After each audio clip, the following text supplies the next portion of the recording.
Au nom du Père et du Fils et du Saint-Esprit, ainsi soit-il. Mes bien chers frères, c'est aujourd'hui le dimanche de la joie, dimanche Gaudete, où Saint Paul insiste. Il redouble son impératif. Gaudete, c'est réjouissez-vous, c'est un ordre. 2 fois, je le répète, réjouissez-vous. Parce que la joie est au cœur de la vie chrétienne. La joie a pour motif, évidemment, la venue de notre Seigneur, la présence de notre Seigneur Jésus-Christ, le Fils de Dieu parmi nous. C'est lui le grand motif de notre joie. Et la joie est un fruit du Saint-Esprit. C'est le Saint-Esprit qui nous donne ce fruit de sa présence, de son action en nous, de la mise en action de ses dons, ses béatitudes, qui s'épanouissent en fruits, dont le fruit de joie. La sainte joie chrétienne, si elle est le fruit du Saint-Esprit, donc de la présence de Jésus, elle est aussi inséparable de la présence de la Sainte Vierge, évidemment, que l'on dénomme aussi notre âme de joie. La tristesse, nous dit saint Ignace, dans ses règles du discernement des esprits, est toujours le signe de la présence du démon. Dès que le démon rôde autour de nous, il nous communique sa tristesse. Oui. Donc ça doit être pour nous un signal d'alarme. Tous les voyants doivent être au rouge quand on est dans la tristesse. C'est-à-dire que c'est branle-bas de combat. La tristesse ne va pas partir comme ça. C'est pas ça y est, maintenant je vais être joyeux. Non, ça ne fonctionne pas comme ça. La tristesse, elle va durer parce que le démon, il s'accroche. Oui, mais on sait qu'il est là. Donc on est en position de combat pour résister. Et on peut faire des actes de joie volontaires tout en ressentant dans la sensibilité une grande tristesse. Oui. Ça, c'est le secret de la vie chrétienne. Oui. Notre Seigneur pouvait être dans une angoisse, une tristesse telle qu'il en a sué du sang, et pourtant, il était dans un bonheur infini, puisque je ne veux pas dire qu'il avait la vision béatifique, parce que justement, la vision béatifique lui était cachée, mais en tant que Dieu, il voyait toujours son Père. Donc, il était heureux. Il était heureux et en même temps, il était le plus malheureux des hommes. Ça, le monde ne peut pas comprendre. Le tout jeune converti ne peut pas comprendre. Parce que pour lui, ça le dépasse complètement. Soit il est triste, soit il est joyeux, mais il ne peut pas être les deux en même temps. Et si, ça, c'est le secret de la vie chrétienne, pour lequel, eh bien, nous vous invitons justement à progresser, à cheminer. Si on fait une récollection, c'est justement pour vous aider à apprendre à faire oraison, à avoir, si vous voulez, ce contact, ce dialogue intérieur avec le Seigneur Jésus, avec le Saint-Esprit. À vous d'en profiter ou pas.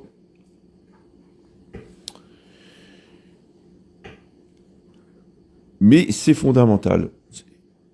On ne peut pas vivre dans la tristesse. La tristesse, dit encore l'Ecclésiastique, conduit à la mort. Oui. Mais à la mort physique. Donc avant la mort, il y a tout un tas d'étapes. Avant la mort, il y a tout qui se détraque. Vous voyez. Avant la mort, il y a la santé qui part dans tous les sens. Oui. Mais de façon plus ou moins spectaculaire. Si on ne lutte pas contre.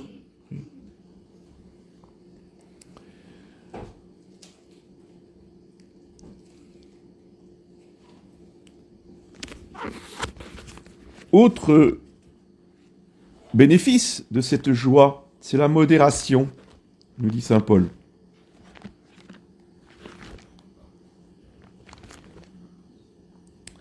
Que votre modération soit connue de tous les hommes, parce que le Seigneur est proche. Donc le Seigneur arrive, il s'agit d'être modéré. Non pas d'être libéral, hein. C'est pas la même chose. La modération, dont parle ici saint Paul, c'est la sobriété dont parle ailleurs saint Pierre. Soyez sobres, car le diable tourne autour de vous comme un lion rugissant. La sobriété de saint Pierre revient à la modération de saint Paul, c'est-à-dire fuir les excès, rester dans le juste milieu des vertus morales.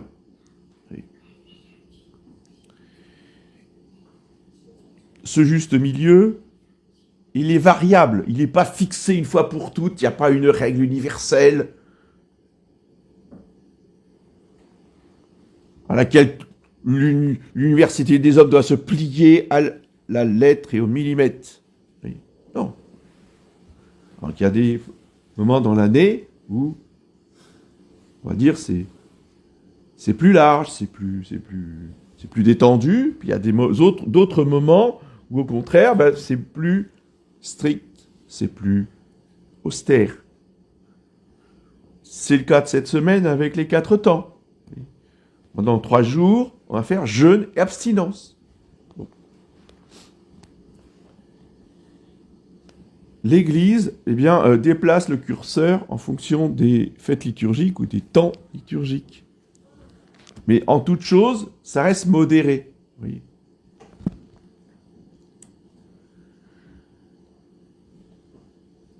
Et parce que le Seigneur est proche et que nous en sommes joyeux, il ne faut nous inquiéter de rien. Que rien ne t'inquiète, que rien ne soit objet d'angoisse. Voyez. Sinon, ce n'est pas la joie. La délectation morbide dans l'horreur, dans la catastrophe, dans le ciel va nous tomber sur la tête. Ça, on laisse ça aux Gaulois. Mais bien, chef, ouais. Nous, on est catholiques, donc on n'est pas là à trembler tous les jours parce que le ciel va nous tomber sur la tête ou qu'une bombe nucléaire va nous tomber du ciel. Vous voyez ? Faut arrêter avec ça.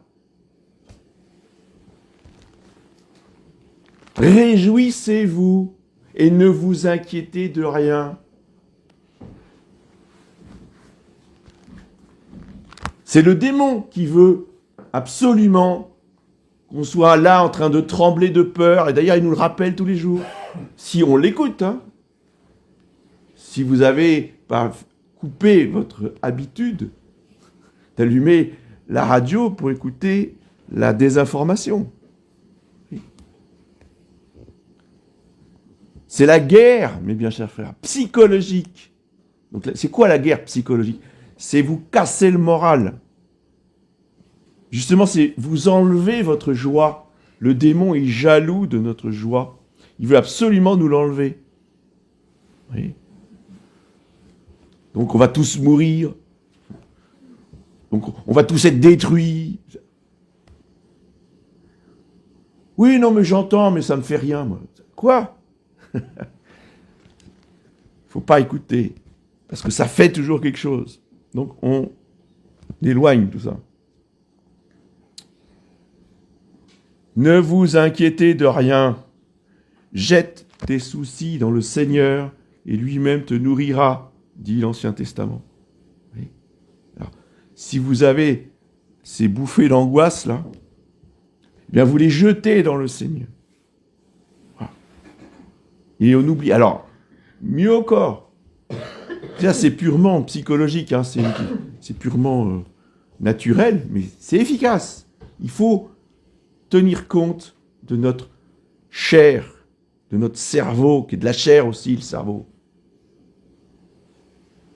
Si vous êtes obsédé par la Troisième Guerre mondiale, on fait quoi? On écrit. Poutine va nous envoyer une bombe nucléaire. Voilà. Vous écrivez ça. Vous l'écrivez. Oui.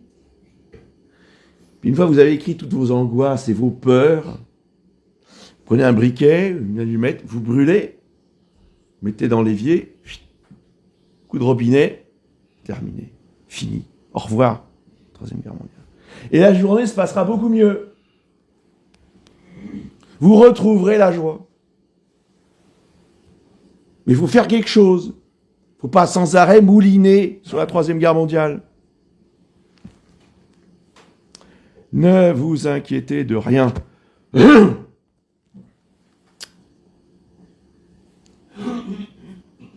Faites connaître vos désirs à Dieu par la prière et la supplication, accompagnés d'actions de grâce. Oui. Il faut toujours se réjouir, parce qu'il faut toujours remercier. Toujours et en tout lieu, disons-nous dans la préface de chaque messe, quasiment, sauf les apôtres. Il est juste et digne de vous rendre grâce toujours et en tout lieu. Donc on ne s'inquiète de rien, on fait connaître nos désirs et on remercie. Et alors, la paix de Dieu gardera nos cœurs et nos esprits.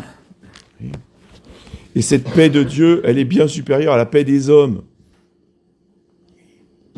Et cette paix de Dieu nous protégera des angoisses des hommes, ou de leurs querelles, ou de leurs critiques, ou de leur esprit négatif, qui ne parlent que de ce qui va mal, qui ne parlent que des défauts des autres, parce que les autres, ils n'ont que des défauts. À commencer par ma femme, à commencer par mon mari, si vous saviez.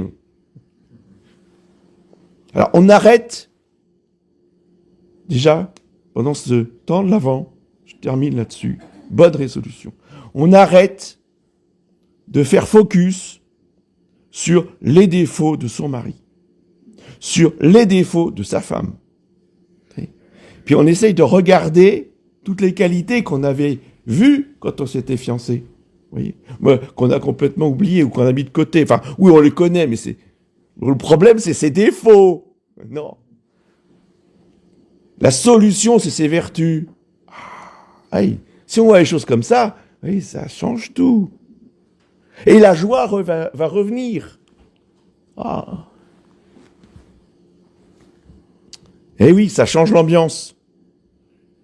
Mais le démon, lui, vous voyez, c'est comme s'il fixait notre regard juste sur les défauts. Mais surtout, regarde pas les qualités. Non, regarde pas les qualités. C'est les défauts qu'il faut voir. Et tous comme ça. Vous savez, les moines, c'est pareil. Hein. Les religieux, c'est pareil. Hein. Ils sont pas mariés, mais ils vivent ensemble. Hein. Toute la journée. Hein. Et celle-là, elle m'énerve. Oh, mon Dieu. C'est ça la vie de couvent. Hein. Puis là, on peut pas dire, je vais faire un tour, hein, je reviens je vais prendre 3 jours de vacances, je reviens dans 3 jours, ça ira mieux. Non. Elles restent tout le temps. Elles peuvent pas bouger. Ou eux, dans les couvents, les hommes. Pareil. Faut qu'ils supportent. Donc, le combat spirituel pour tout le monde, c'est, on arrête de considérer que les défauts, les fautes, les offenses, et on regarde les vertus, les bonnes actions, la bonne volonté. Même si c'est maladroit, c'est quand même de la bonne volonté. Voilà. Et on est miséricordieux. Et on exerce la bénignité que l'enfant Jésus va venir nous apporter à Noël. La bénignité de Dieu va apparaître sur la terre. Voilà. Et bien que le Seigneur, que le Saint-Esprit nous fasse participer à cette bénignité, et tout le monde s'en portera mieux, au nom du Père.